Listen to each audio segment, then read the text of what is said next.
يا مساء الورد والفل والياسمين على عيونكم حبايبي، عاملين ايه؟ يا رب دايما تكونوا بألف خير. انا النهاردة عملت الهمبرجر الاقتصادي بطريقة سهلة وبسيطة جدا، والمكونات اسهل ما تكون. بطاطساية وجزراية هتعملي بيهم احلى همبرجر اقتصادي. وجبة مفيدة وصحية وبجد حاجة كده طالعة في منتهى الجمال. هتقدري تقدميه لولادك في السندوتشات، وكمان ممكن تقدميه جنب طبق مكرونة كده، مش هتحتاجي اكتر من كده.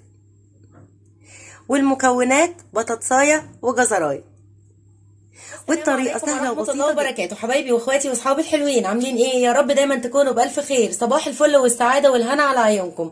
النهاردة بإذن الله هنعمل وصفة كده، بصوا، حاجة بسيطة خالص واقتصادية وعلى قد ايدينا فعلا. الفراخ غليت، السمك غلي، اللحمة غليت، ولا عايزين ده ولا عايزين ده ولا عايزين ده. هنخش بقى على احلى خضار في الدنيا، هنطلع منه احلى الاكلات بأبسط المقادير وبأقل التكلفة ان شاء الله. وهتبقى وجبة غذائية كاملة متكاملة مفيدة وصحية وكمان خفيفة على المعدة. تعالى ونشوف الوصفة بتاعتي النهاردة عبارة عن ايه. بس قبل اي حاجة نسمي ونصلي على سيدنا محمد عليه افضل الصلاة والسلام. وما تنسيش الفيديو لو عجبك اللايك بتاعكم الحلو والاشتراك في القناة وتفعيل الجرس عشان يوصل لكم كل فيديوهاتي اول باول. وقبل اي حاجة انا حابة ارحب بضيوفي الجداد على الصفحة.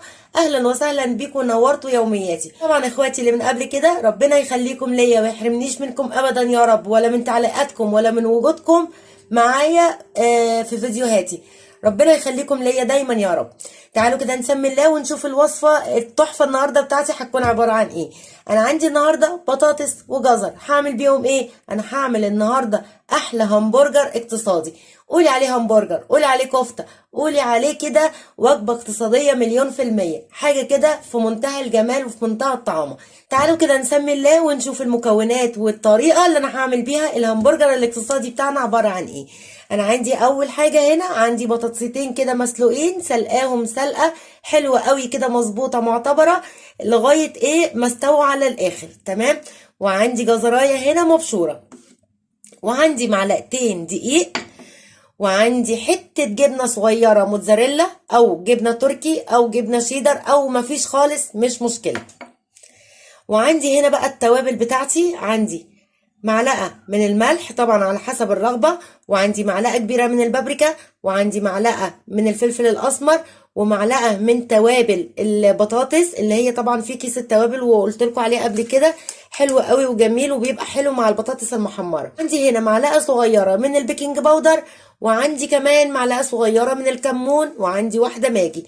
هي دي التوابل بتاعتي النهاردة، بابريكا وملح وفلفل وكمون وبهارات ومعلقة بيكنج باودر. خلاص، هي دي الوصفة بتاعتي النهاردة. في أبسط من كده ولا أسهل من كده ولا أبسط ولا أحلى ولا أجمل من كده. يلا بينا بقى نشوف أول خطوة هعملها هتكون عبارة عن إيه. أنا عندي هنا طاسة، وعندي هنا معلقة من السمنة النباتي العادية، تمام، أو الزيت. هنزل عليها اهو، وهروح بقى على البوتاجاز كده وادي الجزر ده كده تشويحه مع الزبده، وبعد كده نشوف الخطوه اللي على النار مع معلقه السمنه او الزبده. هديله كده تشويحه حلوه. تعالوا كده والجزر على النار، تعالوا نعمل البطاطس بتاعتي. عندي هنا بطاطستين، وطبعا انتي ممكن بقى تكتري الكميه على حسب الرغبه عندك. وهحط عليهم بس حبه من اللبن، وهبتدي ان انا اهرس البطاطس بتاعتي دي ناعمه تماما، عايزاها كده تبقى ناعمه خالص. طبعا انا عندي هنا البطاطس بردت معايا قبل طبعا ما حضرت، وانتوا كلكم عارفين.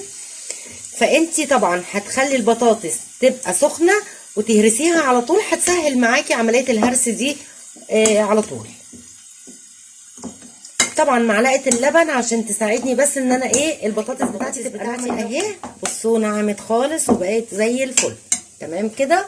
هنزل دلوقتي عليها بقى بالتوابل بتاعتي كلها اهي، وكيس الماجي طبعا عشان بس يدي طعم حلو كده ايه للبطاطس بتاعتي. بصوا عندي هنا الجزر اهو دبل معايا خالص. تمام، بس كده مش هحتاج اكتر من كده. تعالوا ننزل بقى على البطاطس بتاعتي، نحط كمان الجبنه الموتزاريلا، وطبعا لو مش موجوده مش مشكله، مفيش اي مشاكل. نحط كمان معلقتين الدقيق، نقلب ده كده كله مع بعض. حبايبي انا نسيت حاجه مهمه قوي، نسيت معلقتين النشا. انا كمان حطيت عليها معلقتين نشا، تمام،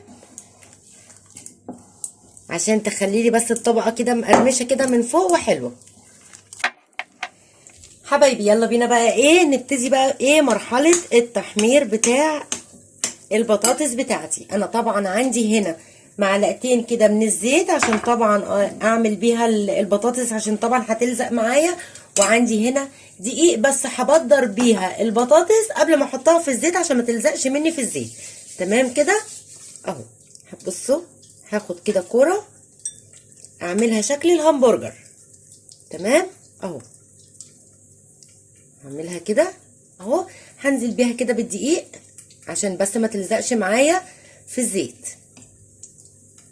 اهو. هنزل بقى في الزيت على طول. طبعا انا حاطه الطاسه على النار، تمام. هاخد كده قرص اهو، هبططه كده ايه نص تبطيطه كده، ما يبقاش رقيق قوي ولا تخين قوي. هنزل بيه في الدقيق اهو وعلى البوتاجاز.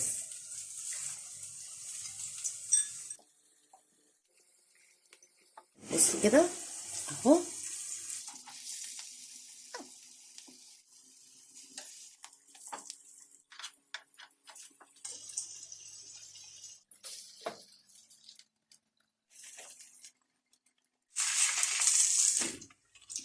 انا هطلع بقى ايدي ودي كمان، تمام. دي لسه شويه.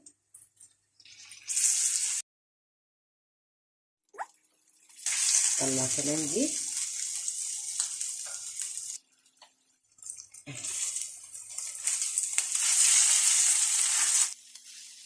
حبايبي عايزه اوريكم اهي، بصوا بصوا الجمال بتاعها عامل ازاي اهي. بصوا بجد جميله وطالعه ريحتها في منتهى الجمال اهي. بصوا بسيطه ما فيهاش اي حاجه اهي. بصوا الجمال. يلا انا هكمل بقى الكميه دي على نفس الطريقه وبنفس الخطوات، وبعد كده نرجع مع بعض ونشوف هنعمل ايه بعد كده. بصوا حبايبي دول اخر حاجه عندي اهو. بصوا الجمال بتاعها، بصوا حاجه كده في منتهى الجمال. بص كده حلوه قوي. اخر واحده معايا هطلعها بقى ونساوي الرخامه بتاعتنا كده. بصوا الجمال اهو. يلا اخر واحده هطلعها بقى من الزيت، وبعد كده نرجع نقدم بقى ونشوف ايه النظام. انا كده خلصت بقى ايه الهمبرجر بتاعي اهو. بصوا الجمال. طب بذمتكم في حاجه احلى من كده ولا اجمل من كده؟ مفيش احلى ولا اجمل من كده. وجبه اقتصاديه من غير ولا فراخ ولا لحمه ولا اي حاجه. خلي اللي يغلى يغلى، وخلي الدنيا ايه كده ربنا يسلمها كده ويعديها على خير. وان شاء الله شكله كده رمضان هيبقى كله همبرجر اقتصادي. ربنا يا رب يسلم ويعدي الايام على خير يا رب. بصوا الجمال. بصوا طبعا ببطاطسايه وجزرايه هتعملي احلى الوجبات لولادك اهي. طبعا التسويه دي بقى على حسب راحتك اهي. بصوا اهي حاجه كده طالعه في منتهى الجمال بجد، تحفه والله تحفه. ان شاء الله هتجربوها وهتعجبكم. احلى همبرجر اقتصادي، بانيه اقتصادي، قولي بقى زي ما تقولي وسميه بقى زي ما تسميه. بصوا الجمال. تعالوا كده بقى نشوف واحده كده من جوه. بصوا الجمال بتاعها عامل ازاي. بصوا طبعا الجبنه سايحه فيها ازاي، هي طبعا بردت. بصوا الجبنه من جوه. بصوا تحسوا ان هي ايه. بصوا اهي. بصوا بجد تحفه بجد في منتهى الجمال اهي. بصوا بصوا عامله ازاي من جوه. بصوا نفس منفوشه ازاي وحلوه اهي، بجد طالعه في منتهى الجمال. وجبه اقتصاديه تقدري بقى تعمليه سندوتشات، تعمليه جنب مكرونه، سندوتشات كده بالكاتشب كده، بتبقى بصي هياكلوا منها مش هيشبعوا. اتمنىكم بجد تجربوها، وصفه بسيطه وسهله واقتصاديه فعلا، وانتوا شفتوا الطريقه عامله ازاي. اهم حاجه برضو، عشان انا بديكوا ايه، بحب ادي ايه الملاحظات طبعا اللي احنا عشان ما حدش يقع فيها. البطاطس تحطي معاها النشا والبيكنج باودر، معلقه البيكنج باودر ومعلقتين النشا، تمام. دول طبعا عشان ايه ما يخلوهاش تبقى مكتومه كده. والدقيق اهم حاجه برضو تحطي معاها برضو معلقتين دقيق، عشان برضو ايه السوائل بتاعتها ما تبقاش كده مهريه، لا عايزاها تبقى متماسكه شويه. مرحله القلي بقى بتاعتها لازم تبدريها في الدقيق، لو حطيتيها من غير الدقيق هتلاقيها ساحت معاكي في الطاسه. خلاص، لازم تعملي كوره كده وتبططيها وتبدريها بالدقيق، تمام كده. هي دي بس المشكله اللي ممكن توقعك فيها، لكن غير كده طعم وريحه ولون في منتهى الجمال. وعلى ضمانتي جربيها ومش هتخسري حاجه. هاتي بطاطسايه وجزرايه واعملي نفس الطريقه وجربيها تجربه. يعني مش هكلفك كتير، هقولك بس جربيها، مش هكلفكوا حاجه وتطلع مش حلوه، حرام عليا.